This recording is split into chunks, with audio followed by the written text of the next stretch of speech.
Greetings children, welcome back to the third class of circulatory system. Today we are going to learn about the third cellular element, that is thrombocytes. The other name for thrombocytes are blood platelets.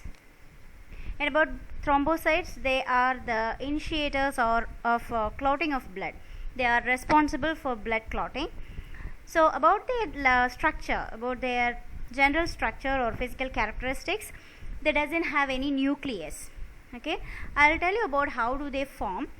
These cells, they are not actually cells, they are budded off structure from one cell. They are derived from a cell called megakaryocytes. They are produced from megakaryocytes. Megakaryocyte, know the meaning of this cell. Cytes always is for cell. Remember that osteocytes, oocytes. So cyte is for cell, and these cells are known as megakaryocytes because they have very large nucleus. They are having very large nucleus. So they are the cells which possess very large nucleus. They are specialized cells, and these cells are produced by a hormone called thrombopoietin. The same thing like erythropoietin, which is responsible for erythrocytes. They are thrombopoietin responsible for thrombocytes. Okay, so this thrombopoietin is also produced from the juxtaglomerular cells. So juxtaglomerular cells, I already told you that the cells which are found along the glomerulus. So these are all the cells which are producing these sort of hormones in the kidney. So from kidney, from spleen, from liver, some cells are responsible for the production of this thrombopoietin. This hormone will later trigger the production of this thrombocytes from megakaryocytes. So how do these megakaryocytes produce thrombocyte is somewhat like the extension of pollen tube structure.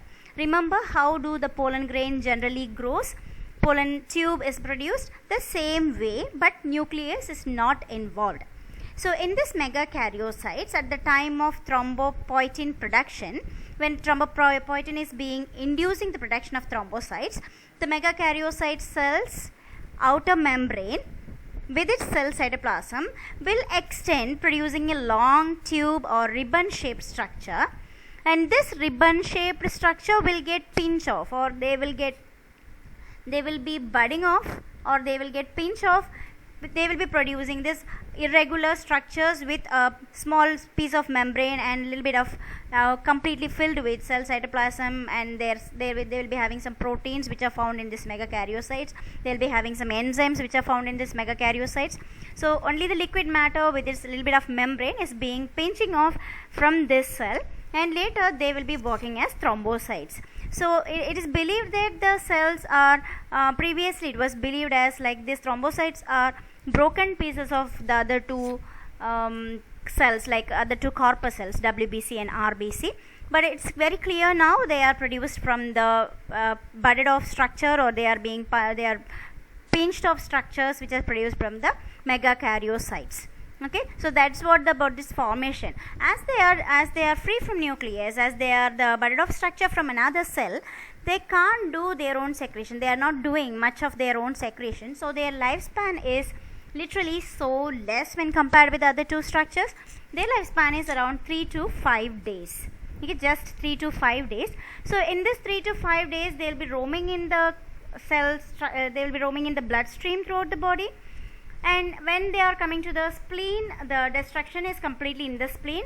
I already told you about that. Spleen is the one which is doing that quality control system. So when the thrombocytes or worn off thrombocytes are roaming in the bloodstream, all these worn out thrombocytes, all these used up thrombocytes, or all the thrombocytes which have inactive enzymes in it, the spleen will destroy it. The spleen will completely digest it, as it is made of just membrane and enzymes, completely organic matter. The spleen will get destroyed there, and which can be later used up by the spleen itself. It will be degraded, or it will be just simply digested inside the spleen, right? So how these thrombocytes are helpful in blood clotting? As their major function is blood clotting, how do they perform this function? And we will learn about that in detail in the next slide. And before that, I need to give you just one hint The low blood platelet count. Blood platelet count is very, very necessary. You may feel like we will not be meeting with an accident, or we will not get cut anywhere. We will be making ourselves very clean and good, like we will not get any damage to our blood vessels. So it's okay to have low blood counts, low blood platelet count. It's not like that. The low blood platelet count will lead to hemorrhage, which may be internal too. Okay, so that is too dangerous. There are two different kinds of blood clotting. Some of the blood clotting is advised to have it is external. If you are having an external cut, or if we are getting some cut in the external body, bleeding is very mandatory. It's compulsory. The blood bleeding has to be stopped immediately. So blood clotting is good, very good at that time. Sometimes this internal clot in case like if a person had hit somewhere, or if a person dashed on somewhere internally, if the blood vessels are getting damaged, or it may happen even if the person is not getting hit, or even if the person is not getting any external damage. Sometimes when blood flows in the blood vessels, if the blood vessels are being blocked by some fat matters, okay, somewhat like fat molecules may get deposited in the blood vessels as like a used pipe. Okay, in used pipe, you can imagine that in a pipeline, if continuously water is being flowing, sometimes these minerals found in the water may get deposited inside the pipe, right? The same thing can occur in the blood vessels too.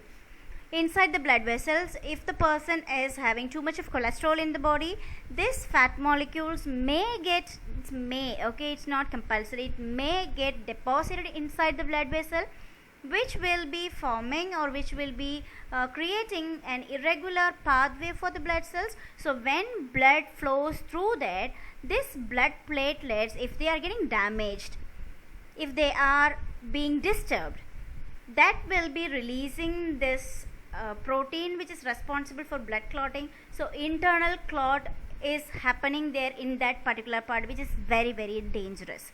Okay, so this blood clot can happen outside the body and also inside the body. So internal blood clot is actually little bit dangerous, right? So this internal blood clot, it's not given in your book, you need to write it there. Internal blood clot after hemorrhage. Hemorrhage means internal bleeding or bleeding. Okay, hemorrhage means bleeding. This word hemorrhage means bleeding. So internal blood clot after hemorrhage or after excessive bleeding is known as hematoma. It's known as hematoma. The spelling is H-A-E-M-A-T-O-M-A. Hematoma is internal blood clot. Okay, internal clot is known as hematoma. Hematoma is internal blood clot after internal bleeding, or internal clot after a hemorrhage is known as hematoma. Why I am not giving that word is I need to know how many of you are really listening to the class. I felt like some people are simply looking at the slides and they are taking notes, which is not okay. You don't want to write everything what I have given in this entire slides. You have to listen to the class completely, and you have to take notes of your own interest, of your own idea. Okay, you don't want to copy this entire slide. This is for my convenience I have given, right? So you can take down notes as you are listening. Okay, that's very advised. So this is one thing. The internal blood clot after a hemorrhage is known as hematoma. And one more thing is given in your book, that is known as thrombus. Thrombus. Thrombus. Thrombus. Thrombus. Thrombus is external blood clot. Okay, the clot which happens externally after hemorrhage is thrombus. Okay, these two words you need to know, hematoma and thrombus. Difference between hematoma and thrombus. Hematoma is internal blood clot and thrombus is external blood clot. Thrombus is actually good, which stops the further bleeding, which stops the person from being alive. But hematoma is not so good. This has to be removed. The doctors may give medicines, or sometimes the doctors has to remove hematoma, has to be done surgically. Sometimes hematoma may be unnoticed, may be lethal, right? So that may be fatal too. Okay, so that's it about the blood clotting. Now we are going to learn about how this blood clotting thing happens exactly. So blood clotting is otherwise termed as coagulation. Coagulation is an English word. You have seen this coagulation in everyday life. You have seen that, like protein, when it is changing in its structure, the protein may get transform their physical matter from liquid to solid, or from solid to dry, solid, powdery. So that transformation which happens in protein is generally termed as coagulation. You have seen that the egg white, albumin, that's best example for protein. While you pour this egg white on a pan, what happens to the protein found in this egg white is coagulation. You could see that white transparent albumin transforms into completely solid rubbery thing. So that is what coagulation. So the same thing, blood clotting, the protein which is found in the blood forms a clot, coagulated. So the process coagulation is literally the same one. So how does this occur? There are steps in this. This step you have to learn. This can be asked for a 5-mark question, and you can expect one question from this 4 lines. In your board exams, you can expect minimum one question from this 4 lines. So this is believed to be the very important part of this entire lesson. So the first thing what happens in the time of blood clotting is, or what triggers the blood clotting is, the injured thrombocytes. When the thrombocyte is being broken, or when the thrombocyte is getting affected, it's very sensitive. So when there is a cut, the thrombocyte will get that sense, it will get damage itself. It's very minute, it will get the sense, it will damage itself. And the damaged or the injured thrombocytes produces an enzyme, thrombokinase. Okay, this enzyme will later produce a protein, thromboplastin, but people don't want to differentiate that. So it's given as the thrombocyte which get damaged produces thrombokinase or thromboplastin, or there are 2 other names for that, is Stewart factor or factor X. Okay, so totally 4 names are there for this structure which is being, or the thing which is being produced by the broken or damaged or injured thrombocyte, which is the first one. So an injured thrombocyte, a damaged thrombocyte or a broken thrombocyte produces thromboplastin or thrombokinase or Stewart factor or factor X. Okay, all are literally one. Okay, the thrombokinase is an enzyme, thromboplastin is a protein. Clear? So this is first step. And now the second step, this thrombokinase or thromboplastin or Stewart factor or factor X, this needs calcium to move into the further step. With calcium ion, this thrombokinase enzyme converts, it converts inactive prothrombin into active thrombin. This thrombokinase enzyme, in presence of calcium, converts prothrombin into thrombin. But prothrombin is in the form of an inactive way, and thrombin is the active protein. Okay, so this inactive prothrombin is converted into active prothrombin with the help of an enzyme called thrombokinase in presence of a mineral, calcium. You know this thing, sometimes they will ask you a question, name the element or mineral which is responsible, which is essential for blood clotting, that is calcium. Okay, name the first protein which is involved in blood clotting. You can write thromboplastin, or the injured thrombocyte produces thromboplastin, right? So that is the first protein. Thrombokinase is also right. Thrombokinase or thromboplastin is right. Name the first inactive protein which is produced by the thrombokinase, that is prothrombin. What is an active protein which is produced by thrombokinase? That is thrombin. Of course, prothrombin is also present in the blood, but still thrombokinase is the one gives the work to it.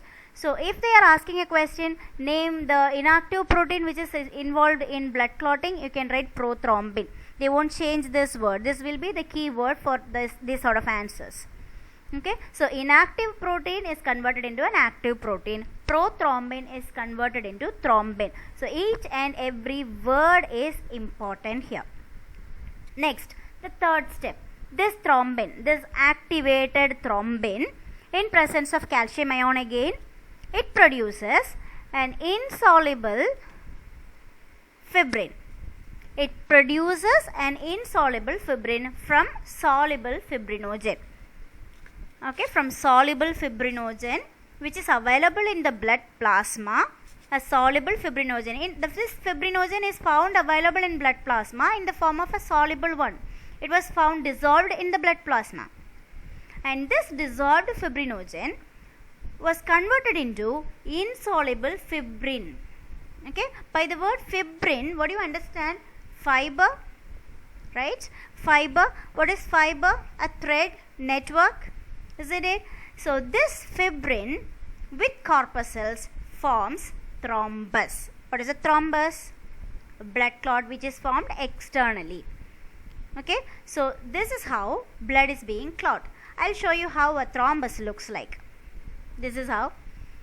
So this is fibrin or the fiber protein, fibrin, and the blood corpuscles. Even the WBC may also be there, but WBC won't stuck up there because they are amoeboid in structure. They can ooze out, so they can easily go out. The RBC cells will get stuck up there. Fibrin will be there, right? So that forms a blood clot in that area. Okay, so that is coagulation. Got it clear? So now blood clotting, or the steps of blood clotting once again. So the first thing, an injured thrombocyte produces thrombokinase or thromboplastin or Stewart factor or factor X, right? Now the second step is, try to say that after you listen to me, try to say that, give a pass and try to recall all the words, all the names. Okay, so the next one is thrombokinase with calcium converts inactive prothrombin into active thrombin. This is second step. And then the third step, the activated thrombin in presence of calcium reacts with the soluble fibrinogen of the plasma to convert it into insoluble fibrin. It produces insoluble fibrin from soluble fibrinogen. And then the fourth step, this fibrin forms a network and combines with corpuscles, or corpuscles are being blocked up there, and they forms a clot, and that is known as thrombus. Right? Now, in a cut, if you people get a cut, if you are trying to cut an apple, you got a cut in your finger. After the blood clot is being produced, you may feel one white or straw yellow colored substance which oozes out of the wound even after the production of this clot, even after the bleeding has been stopped.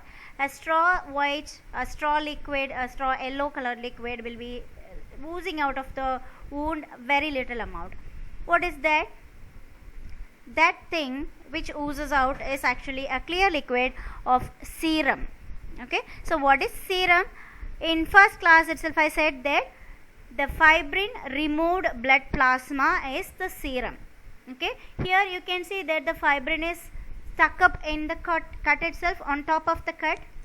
Thrombus has been made there. So thrombus is nothing but the fibrin and corpuscles. WBC don't want to come out. WBC, even if it is coming out, it won't be seen. It's minute, microscopic, right? So this white clear liquid which is coming out is actually the serum. Okay, so that is what blood coagulation. And then the next thing what we are going to learn, I need to tell you one more thing. This low blood platelets will be creating trouble during hemorrhage. And one more word, that is viral dengue fever. Why I have added this here is viral dengue fever. It is given in your book about this low blood platelet counts, which was created by a virus, which is a dengue virus, virus dengue hemorrhage virus. Actually, it is. It's not the normal dengue virus. It is a little bit specific. At the time of this dengue virus, at the time of its infection, it will be creating hemorrhage also. There is another kind, like there is a specific virus, viral hemorrhagic dengue fever virus. So that dengue fever, when people are getting, they will be getting internal bleeding. They will be developing too much of hematoma inside their body. So they will start developing problem in their liver, their internal organs started to show problems, and the people may go dead also. This happened in India some years back. In your book it's given about 1996. Actually it happened in during 2019 or 2018 or 19 also, some 1 or 2 year back also it happened in North India. So this is dengue fever. This is about dengue fever. In time of corona we are learning about that again. So it's a kind of dengue fever. So in this you can control, it's by mosquitoes, isn't it? Dengue is spread by Aedes mosquito. So if you are controlling this Aedes mosquito, the dengue virus can also be stopped. And moreover, this happened to spread in people those who are living in a place where the mosquitoes are too huge. So if you are literally controlling the mosquitoes, the breeding of mosquitoes, we can control that too. That is actually too dangerous. And the reported death was from people belongs to like children who are below 10 to 12 years or below 12 years. I guess it's 12 years or 10 years. I'm not very sure about that. But the small children were completely affected because of this disease. So this was given in your book. So you should know about that. So what this virus was doing is, this virus will be killing all the blood platelets. So people used to go with this, people used to complain about this internal bleeding, and their low blood platelet count was reported. So that's why it's given in your book. When we are learning about blood platelets, they just wanted to tell you about this. So the next thing is about blood transfusion. So blood transfusion, you would have heard about this word already. When in case of like even in WhatsApp, even in Facebooks, people used to ask for this. I need this side of blood group. I need this kind of blood group for surgery, for delivery, some emergency cases. People used to ask for blood. So all this screening of blood or all this thing is being started. And this blood transfusion cannot be done simply. We need to know the compatibility for a transfusion. Even if it is an organ transplantation, we need to know about this compatibility. So what is this compatibility? To understand this word compatibility better, the best known example what we can tell about is lock and key. Okay, there are so many different kind of locks and there are so many different kind of keys, but they have to be suitable, isn't it? So that is what lock and key. So they are very specific. The same way, blood is also there are so many different types of blood there in individual people.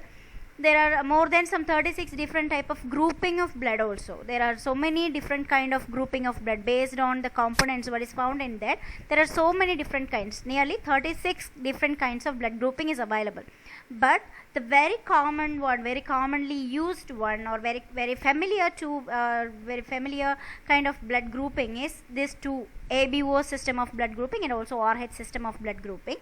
To know the compatibility or to make this blood transfusion success, people has to know about this two kind of blood grouping.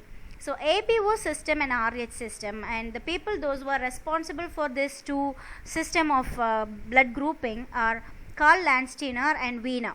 ABO grouping is purely by Karl Landsteiner and his teammates, and RH is by Karl Landsteiner and the major teammate is Wiener. So these two people are responsible for these two kind of blood grouping. So what is this ABO system and RH system? In 8th standard you have studied about this very little. Let me make it very clear again. Let me make it clear for you again.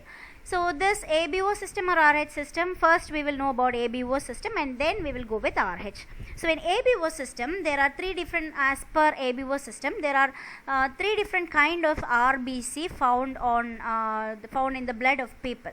Okay, there are actually 4 different kind of RBC. So there is an antigen. In each and everyone's blood, there may be an antigen which is found on top of RBC. Okay, antigen is actually protein. Antigen is nothing but a protein. Based on this ABO system, some people have antigen A on top of their RBC. Okay, it's a special kind of protein which is found attached on top of RBC molecule. Okay, so that is antigen A. You can see there they are like rounded. That is to just differentiate that. They have given this shape, but this is a kind of protein. Okay, so this is antigen A. So if a person has antigen A in their body, if a person has antigen A in their blood, that person is said to be A blood group person. Okay, So this is antigen A or blood group A. The next one, can you see the difference in this antigen? They have given it like a cone structure. Okay, here it is a circle, here it is a cone shaped structure one. Right? This is from top view, you could see that like somewhat black, but this is a cone shaped structure. That's what they have given. So this is a little bit different antigen. This is also a protein but little bit different. Okay, maybe this is having one spherical form, this is having one rectangle form. You can draw like that, no offense. So this is antigen B. This is another protein. So on this RBC a different protein is present, and this antigen they have given the name antigen B. Okay, so if a person's blood group has this particular kind of antigen, what is universally called as antigen B, then those persons can be termed as blood group B person. Okay, next one, the third group is AB blood group. AB blood group people will have, can you see that both A antigen and B antigen is present. So they are having both the type of antigens on this RBC. So these proteins are found on each and every RBC in their blood, in complete throughout their body. Whenever their RBC is newly produced, this protein will also be produced, and this protein found attached on top of this RBC molecule. So it's easy for the people to find out the kind of blood group. Okay, so this protein is the one which determines the blood group. So this is blood group A, this is blood group B, and this is blood group AB, because they have both the antigen. Okay, and what about this people? They doesn't have any such attached protein on their RBC. It's very clear. It is zero antigen here. So we call this as blood group O. Okay, so A, B, AB and O blood group. Right? This is about antigen.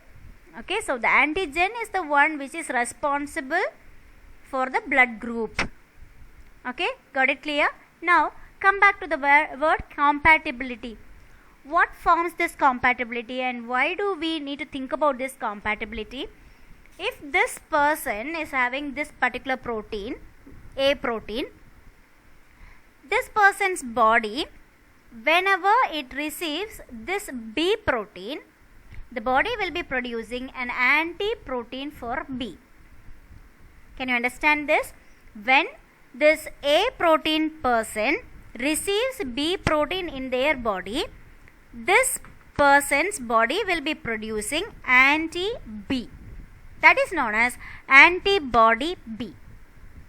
Okay, so that antibody B will go combine with that protein, forms coagulation.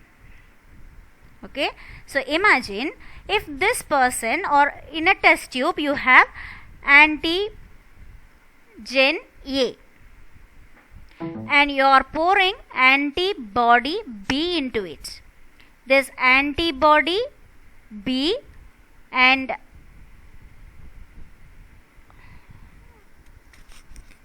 you are pouring antibody B, because it's a test tube, it won't produce antibody B by its own. It's a test tube, right? So you are pouring antibody B. Now that can be compared with the person's blood.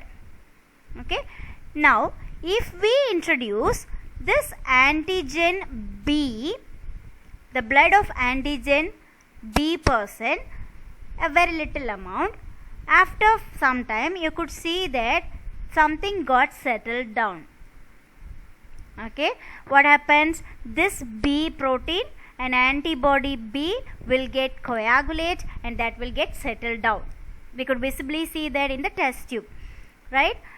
So if the same thing happens in a person's blood, inside the blood vessel, what will happen? It is very dangerous, right? We are creating hematoma. That is very dangerous. Okay, so that's why that is the main factor which determines the compatibility. Okay, so if you belongs to A blood group, your body is automatically synthesizing antibody B. If we belongs to B blood group, then our body will be producing antibody A. So we shouldn't get antigen A in our body. Okay, if A blood group person are there, they shouldn't get antibody. They have antibody B, so they shouldn't get injected with antigen B. Okay, now come to the person, this kind of person, their body itself, they are having both antigen A and B. What about them? They doesn't have any antibody. Okay, for this A and B protein, for only this A and B protein, they are not producing any antibody. Okay, antibody production for this particular two protein will not be there in that person's body. Okay, now come to this person, O blood group. They don't have any antigen on top of their body, but group into A person. What about this B blood group person? They can receive blood from B blood group and also from O blood group.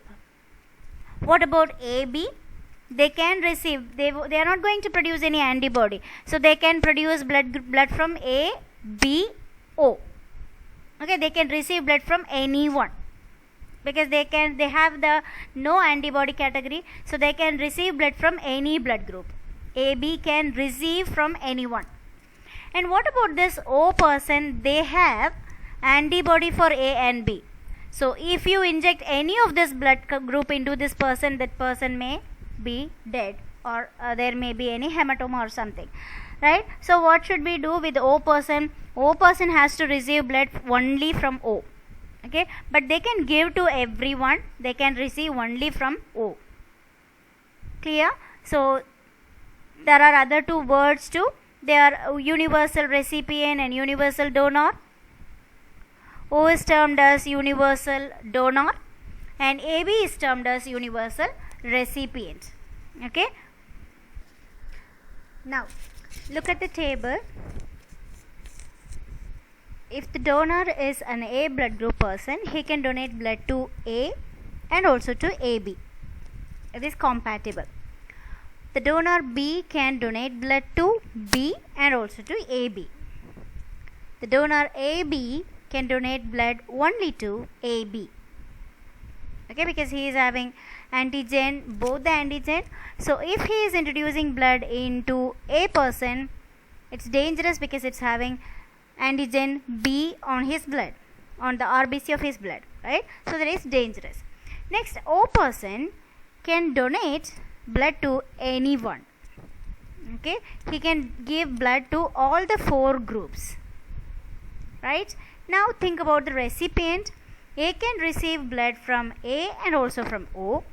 B can receive blood from B and also from O. AB can receive from all four. O can receive blood only from O. Okay, so this is what we're talking about. So first, the antigen which is found on RBC of a person's blood is determining the blood group. The donor can give the blood to the corresponding group. Antibody will be produced by the recipient.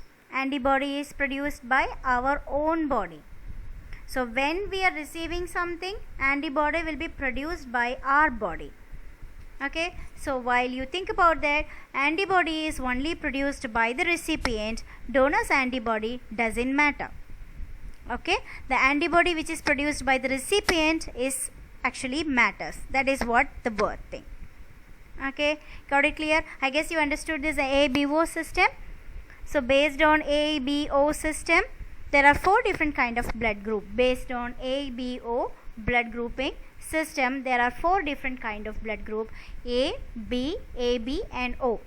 All this kind of grouping is based on the antigen which is present on top of RBC, which is adhered on top of RBC of a person. Okay, so this is what ABO grouping. And the next thing what we are going to learn is RH grouping.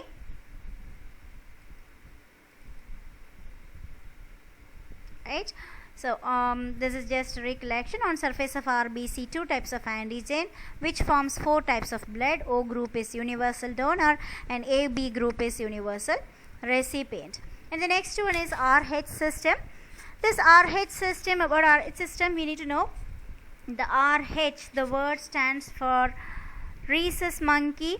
So the same protein which is found in rhesus monkey, so that same factor. So RH factor, if a person's blood contains this RH factor, which was first found from RH monkey or rhesus monkey. This factor was studied in rhesus monkey by Carl Landsteiner and also by Wiener. So the same factor was found in human in some people, so they call that as RH factor. Okay, RH is for rhesus, from where the factor was first discovered. And if a RH factor, if a person bears RH factor in his blood or in her blood, then the person's blood group is said to be RH positive. And if the person doesn't have that protein or doesn't have that RH factor in their blood, that person is termed as RH negative. So while you say that what is your blood group, if someone is asking, you will be saying that my blood group is AB positive or my blood group is AB negative. So that means AB antigen is present on top of your RBC. If you are AB positive, you have RH factor in your blood. In your RBC, you have RH factor also, right? So this plus and minus of your blood group is denoting this RH factor, right? That is what you need to learn. So this RH factor, positive and negative, there is no much difference between these people. They may be showing some difference. So in compatibility checking, we need to know about this. And one important thing that you need to know, this RH factor is very important in pregnancy, especially for women, and also men do. So in women, if a lady is RH negative, if a lady is RH positive, then no problem, there is no complication in her pregnancy. But if the lady is RH negative, then if the lady gets pregnant with an RH positive man, if the fetus formed in her body is RH positive, okay, if the fetus formed in her body is RH positive, then there is a chance of transmission of this antibody from the mother's blood into the fetus, which may be dangerous to the baby.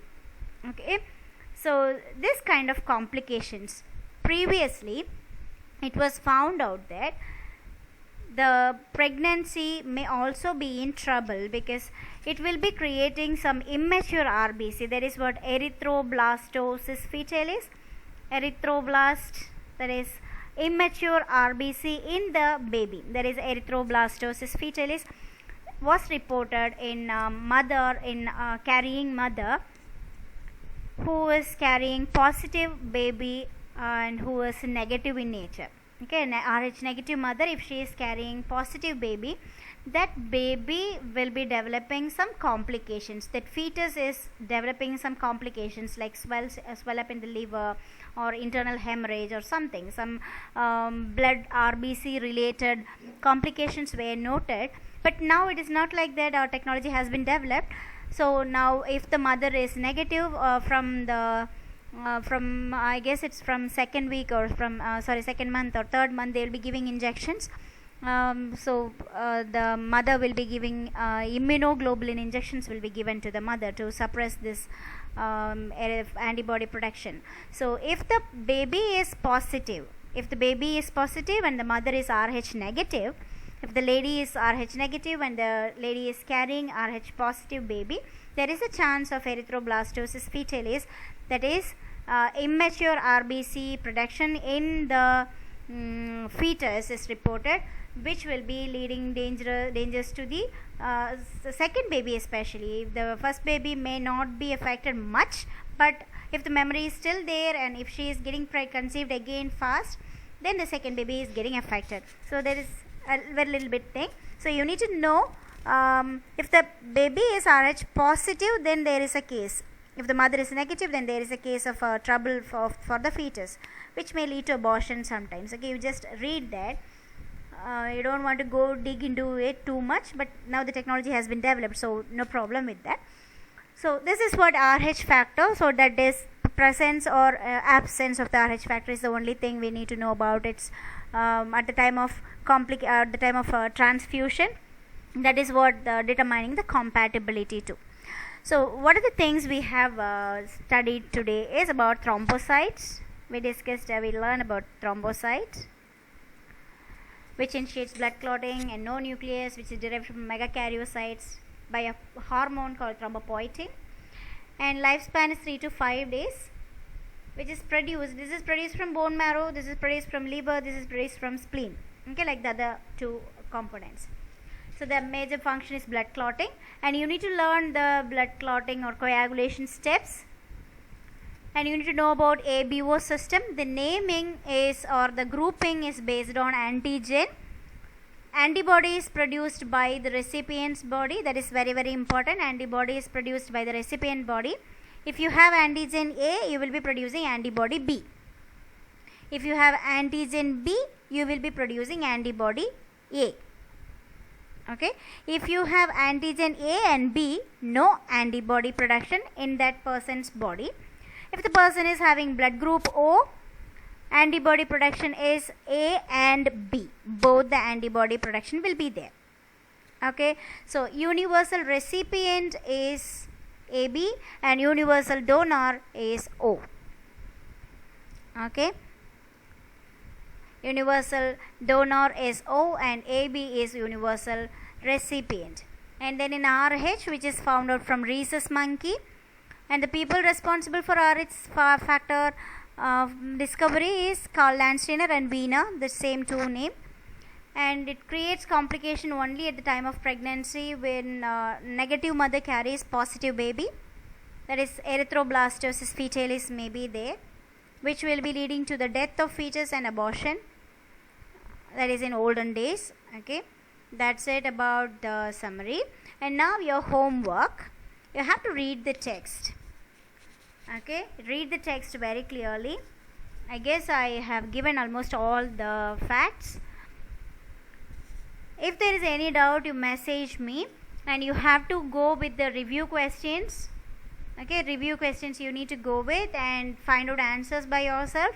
If there is any complication, you just message me, I'll give you that. Very few kids are asking doubts still. And check your classroom page every day around 2 o'clock. By 2 o'clock, I'll post a question every day. You need to answer that back to me before 10 o'clock of night. So within that 8 hours from everyday portion. Okay, I'll post this on Monday. So Monday 2 o'clock you will get the question, and Monday 10 o'clock that time will get over. Without getting yourself late, you just answer me so that I can find out how many of you are continuously going through the classes. And I guess this would be my last class for this week, and Monday and Wednesday and Friday Miss Vanitha will post you the classes. Okay, so in future also, if she is teaching, I'll ask you question from the part, okay, from the portion what she is teaching you. So I'll every day I'm going to post you a question by 2 o'clock. Okay, so sharp on 2 o'clock you can check the question, answer the question, just by 5 mark. Okay, just for 5 mark I'll ask you question, and you can answer me. You don't want to type attach, you can just better type the answer there. I'm not going to attach question paper. I'll be giving you a question in the question column. You can type it and send it back to me. You don't want to attach anything which is data consuming, too much effort will be there, right? So thank you kids. I guess you are capable of understanding what I am teaching you. If there is any doubt, message me and help me to I'll help you to make the concept clear. You just intimate me that you are clear or not. Okay, thank you so much, and stay home, stay safe. Okay, thank you kids, bye.